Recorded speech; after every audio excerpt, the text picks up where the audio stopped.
과거에 UCLA 의과대학에서 재미있는 연구 결과를 하나 발표해요. 연초에 세운 계획이 얼마나 성공할 수 있을까라고 하는 조사 결과였습니다. 결과는 충격적이었습니다. 성공한 사람이 8%밖에 안 되는 거예요. 표정을 보아하니까 짐작한 것 같습니다. 92%의 사람이 실패한 거죠. 심지어 일주일 만에 25%가 포기한답니다. 인간의 뇌는 습관을 바꾸려고 할 때 거부 반응이 나타나요. 우리 삶에 갑작스러운 변화가 일어날 때 우리의 뇌가 위험하다라고 감지하고 방어 상태에 들어가는 겁니다. 예를 들어 봅시다. 우리가 아침에 일어나서 이제 성경 통독해봐야지 라고 결단하고 성경을 보는 순간에 뇌에서 작용이 일어나요. 얘 봐라, 성경을 읽네. 뇌에서 새벽 예배 가야 되는데 얘 봐라, 안 가던 새벽 예배를 가네 하고 뇌에서 반작용, 방어가 일어나는 것입니다. 그래서 아직 안 갔는데 스트레스가 올라와요. 아직 성경을 안 봤는데 벌써 힘들어요. 다이어트를 시작하면 벌써부터 짜증이 나고, 다이어트를 포기하는 순간 편해지는 이유가 여기 있습니다. 포기하시기 바랍니다. 실제로 우리는 새해에 많은 계획을 세웠고 많은 목표를 세웠지만 돌아보니까 성공한 것보다 실패한 것이 훨씬 많은 것 같습니다. 하나님 말씀대로 살고 싶고 또 노력했지만 하루가 멀다 하고 주저앉았고요. 기도하면서 어렵게 사업을 일으켰는데 한 해 견디는 게 쉽지가 않습니다. 눈물로 씨를 뿌렸지만 여전히 열매가 보이지 않고요. 예배할 때마다 은혜 받았고 기도했고 결단했는데 여전히 그 자리, 또 그 자리, 또 그 자리인 우리를 바라보게 됩니다. 우리가 자주 부르는 찬양의 가사처럼 우리는 매우 연약합니다. 오늘 하루를 살아가는 것이 힘겨운 존재들입니다. 매일같이 넘어지고 매일같이 실수하고 실패에 실패를 거듭하는 그 모습이 바로 우리의 모습이다라고 하는 것이죠. 자, 그렇다면 어떻게 하면 그 실패의 자리에서 일어날 수 있을까요? 우리의 영적인 실패의 자리, 가정과 일터의 실패의 자리, 인생의 실패의 자리에서 우리는 어떻게 다시 일어날 수 있을까요? 오늘은 베델과 아이 사이라는 제목으로 아브라함을 통해 그 해답을 찾아가 보려 합니다. 먼저 우리는 질문해 봐야 합니다. 아브라함도 실패했었나? 복의 근원이었고 믿음의 조상이었던 아브라함도 실수할 때가 있었나? 질문해 봐야 해요. 대답은 그렇습니다. 믿음의 조상 아브라함도 실패할 때가 있었고 넘어질 때가 있었습니다. 그 이야기를 위해서 먼저 오늘 본문의 아브라함, 그 이야기로 들어가 보십시다. 하나님은 아브라함을 복이라 칭하세요. 그리고 아브라함을 통하여 큰 민족을 이루겠다 약속하시지요. 그리고 고향과 친척과 아버지의 집을 떠나 내가 보여줄 땅으로 가라 라고 말씀하십니다. 그리고 아브라함은 그 부르심에 즉각적으로 순종합니다. 그 장면이 오늘 본문 4절입니다. 이에 아브라함이 여호와의 말씀을 따라갔고, 여기 이에라고 하는 접속사는 즉시라는 의미인데 어떤 거리낌이나 고민을 하지 않은 즉각적인 반응을 나타냅니다. 고민하지 않아요. 즉각적으로 순종의 길을 떠납니다. 그렇게 길을 떠나서 마침내 가나안 땅에 도착을 하는데 5절 말씀, 아브라함이 그의 아내 사레와 조카 롯과 하란에서 모은 모든 소유와 얻은 사람들을 이끌고 가나안 땅으로 가려고 떠나서 마침내 가나안 땅으로 들어갔더라. 성경은 그 아브라함의 여정을 떠나서 마침내 들어갔더라 이렇게 짧게 기록합니다. 그런데 사실 그 길이 그렇게 짧은 여정은 아니었어요.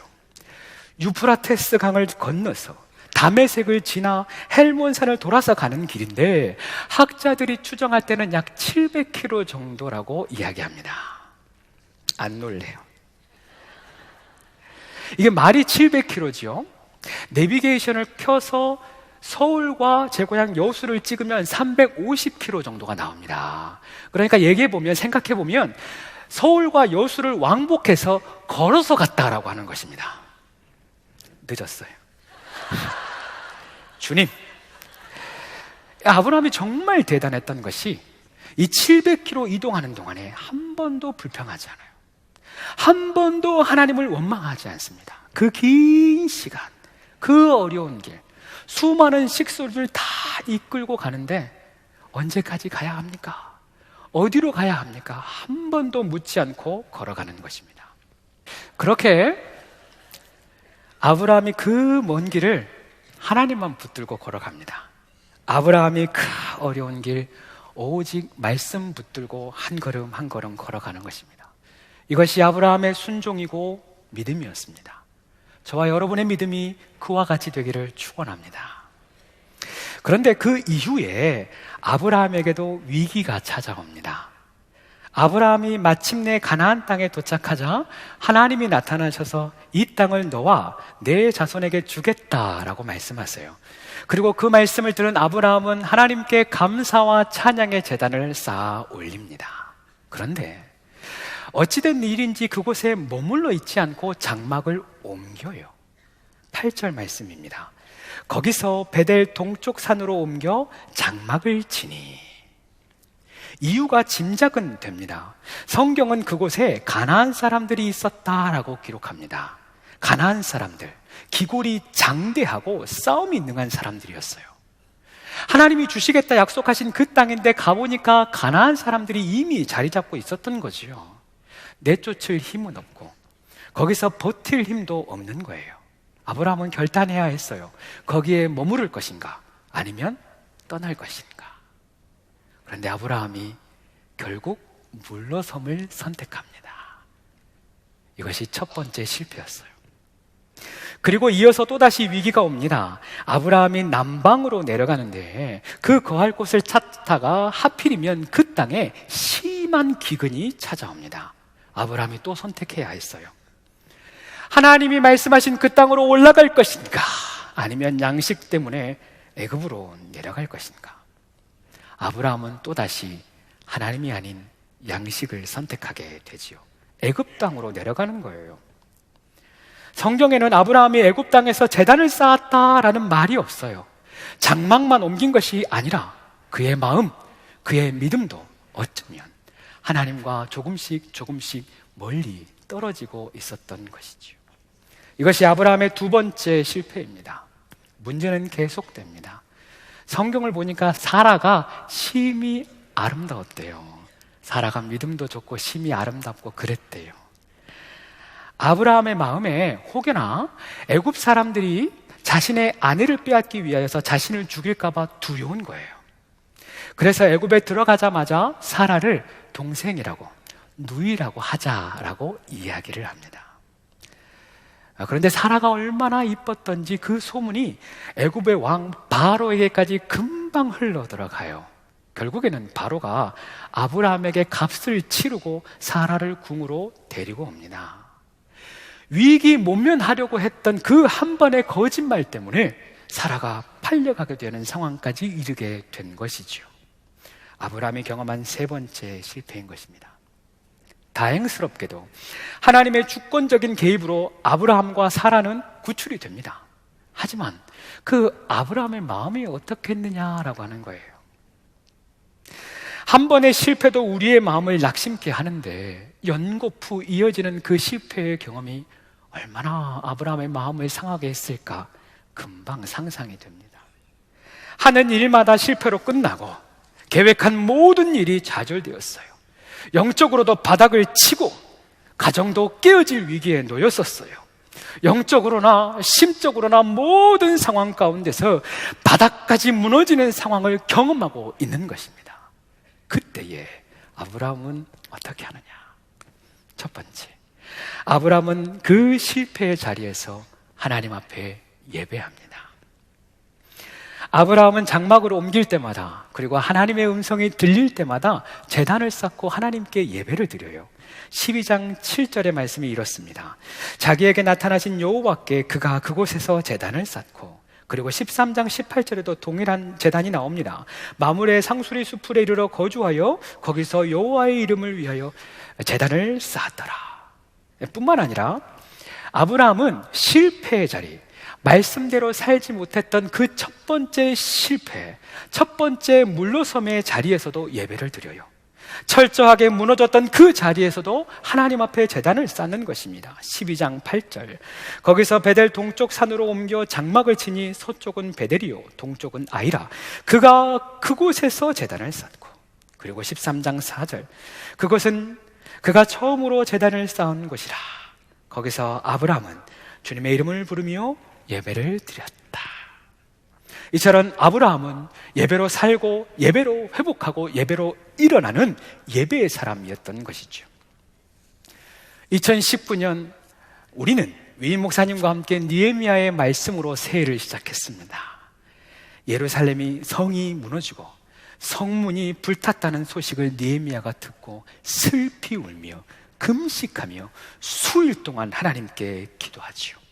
그리고 실패 속에서 절망하는 백성들을 찾아가 일깨우고 성벽을 수축하기 시작합니다. 그 중에 가장 먼저 수축했던 문은 양의 문, 양문이었습니다. 하나님께 제사를 드리기 위해 사용되었던 그 양의 문을 가장 먼저 수축하게 된 것이지요. 가정이 무너지고 교회가 무너지고 나라가 무너진 그 자리에서 가장 먼저 일으켜야 할 것이 있다면 예배이다.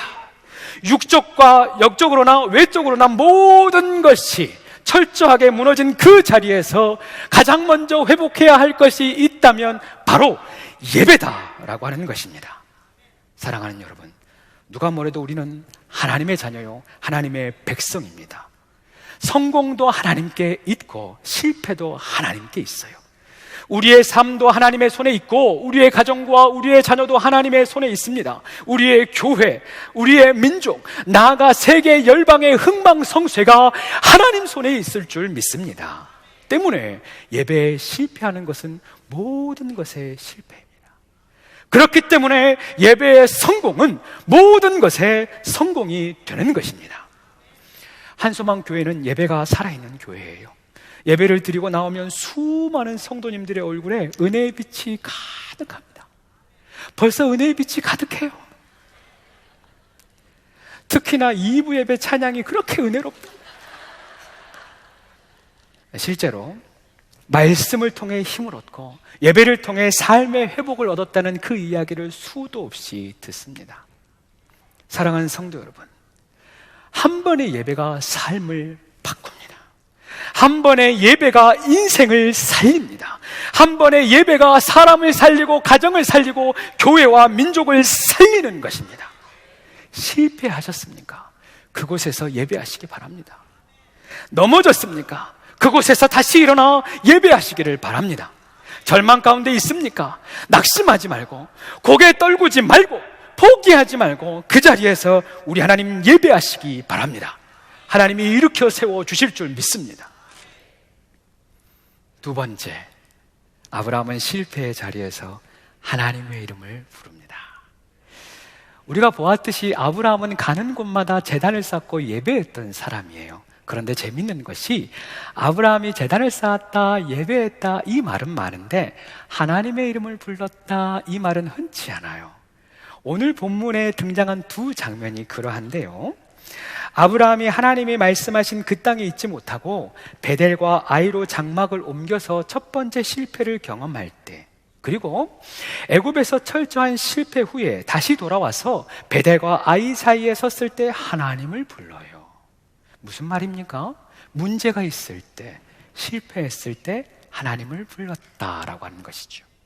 한 걸음 더 나아가서 여기 불렀다라고 하는 히브리어 카라는 외치다, 부르짖다, 기도했다라고 하는 의미가 있습니다. 즉 다시 말하면 아브라함은 실패와 절망 가운데 있을 때 그냥 주저앉아 있지 않고 더욱 하나님을 불렀다, 더욱 하나님을 외쳤다, 더욱 하나님께 기도했다라고 하는 것이지요.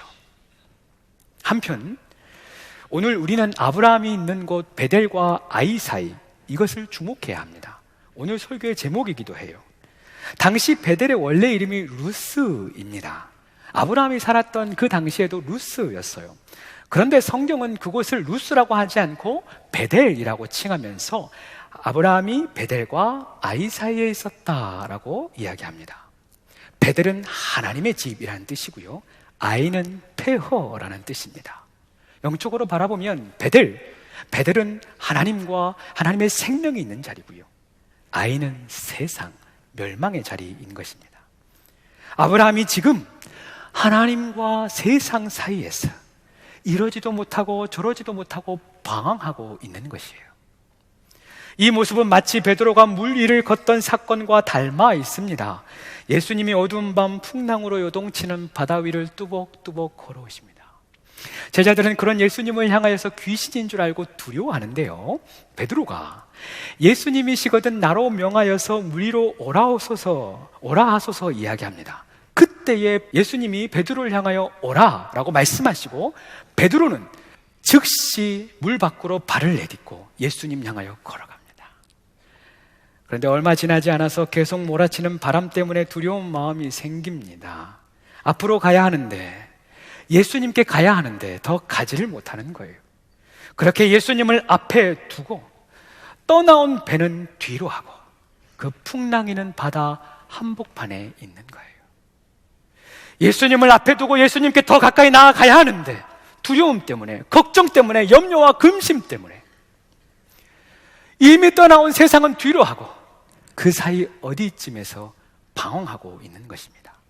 그러다 보니 점점 가라앉아요. 그때 베드로가 어떻게 합니까? 예수님 향하여 소리칩니다. 주여 나를 구원하소서, 주여 나를 구원하소서. 그러자 예수님이 즉시 달려와 손을 내밀어 붙잡아 주시고 건져 주십니다. 우리가 부르면 하나님이 손잡아 주십니다. 우리가 부르면 하나님이 건져 주십니다. 사랑하는 여러분, 베델과 아이 사이에서 머뭇머뭇거리지 말고 주님 부르시기를 바랍니다. 하나님과 세상 사이에서 방황하지 말고 주님 부르짖기를 바랍니다. 실패의 자리에서 머물러 있지 말고, 주저앉은 그 자리에서 낙심하지 말고, 가라앉지 말고 살아계신 하나님 부르시길 바랍니다. 우리 하나님이 구원하시고 건지시고 가장 좋은 곳으로 채워주실 것입니다. 마지막 세 번째, 아브라함은 처음 마음을 회복했습니다. 아브라함이 애굽에서 나와서 베델과 아이 사이에 도착하게 되지요. 성경은 그곳을 이렇게 표현합니다. 4절 말씀에 그가 처음으로 제단을 쌓은 곳이라. 그리고 그 3절에서 그 제단에 대한 것, 그 장막에 대한 것에 대해서 또다시 설명을 하는데 곧 전에 장막을 쳤던 곳이라 이야기합니다. 여기 전에라고 하는 히브리어 단어가 빠테일라인데 그 의미가 처음에라고 하는 의미입니다. 다시 보면 성경은 거듭해서 처음 장막에서, 처음 제단에서 그렇게 처음을 강조하고 있는 것을 발견하게 됩니다. 아브라함은 실패와 절망 속에서 자신이 처음 쌓았던 그 제단을 바라보게 됩니다. 그리고 그곳에서 처음 하나님을 불렀던 처음 마음을 되새기게 되는 것이죠. 돌아보니 어느새 뜨거웠던 처음 마음이 식어져 있는 거예요. 돌아보니 어느새 뜨거웠던 그 처음 감격이 사그라들어 있었던 것입니다. 그렇게 아브라함은 하나님 앞에서 철저하게 울며 처음 마음을 회복한 것이죠. 요한계시록 2장에는 하나님께서 에베소 교회를 향하여 책망하는 장면이 기록이 됩니다. 그러나 너를 책망한 것이 있나니 너의 처음 사랑을 버렸느니라. 그러므로 어디서 떨어졌는지를 생각하고 회개하여 처음 행위를 가지라. 약한 자들을 돕고 고난당한 자들을 도우며 헌신해도 첫사랑 잃어버리면 하나님 책망하시는 것입니다. 열심을 가지고 핍박 가운데 인내하며 믿음을 지켰어도 하나님 향한 처음 사랑은 버려졌으면 하나님 책망하시는 거예요. 하나님은 지금도 우리의 처음 마음 원하고 계십니다. 하나님은 지금도 우리의 처음 사랑을 간절히 바라고 계십니다. 지금 우리가 보내고 있는 대림절은 새로운 시작을 의미하는 절기입니다. 인류의 실패를 뒤로하는 하나님의 승리의 새로운 역사, 사단의 계획을 무너뜨리는 하나님의 새로운 지혜의 시작입니다. 오직 예수 그리스도 그분의 이름을 믿음으로 말미암아 구원을 얻게 되는 위대한 역사의 시작이 대림절인 것입니다. 이날에 우리는 우리의 마음을 새롭게 해야 합니다. 예수님을 처음 만났던 그 처음 마음, 예수님을 처음 만나 눈물로 예배했고 찬양했던 그 마음 말입니다. 지난날의 아픔과 상처와 실패는 뒤로 하고 다시 주님 앞에 오직 주님과 함께 새롭게 시작하며 일어나는 시기가 이 대림절의 기간인 것이지요. 사랑하는 성도 여러분, 기억하십시오. 실패의 날은 지나갔습니다. 절망의 날은 끝이 났습니다. 오늘은 하나님이 주신 새 날입니다. 과거의 아픔과 상처, 실패의 경험을 뒤로 하고 오늘 다시 새롭게 시작하시기를 축복합니다. 어디서부터 흐트러졌는지, 어디서부터 무너졌는지 돌아보았어 주님 향한 처음 마음 다시 회복하는 저와 여러분 되기를 간절히 축원합니다. 말씀을 준비하면서 하나님 앞에서 나는 지금 어디쯤 있나 돌아보게 되었습니다. 10년 전 이야기입니다. 신대원 3학년 시절 봄 사경에 제가 찬양인도 하고 있었고요. 그때 류영호 위임 목사님께서 강사하셨어요. 위임 목사님께서 저를 부르시더니 한소망교회 와볼래 하시는 거예요. 너무 신기했어요. 저를 전혀 모르시잖아요. 저는 알지만 위임 목사님은 저를 모르셨잖아요. 백도 없고 잘하는 것 하나 없고 잘난 것 하나 있다면 얼굴 하나 있는데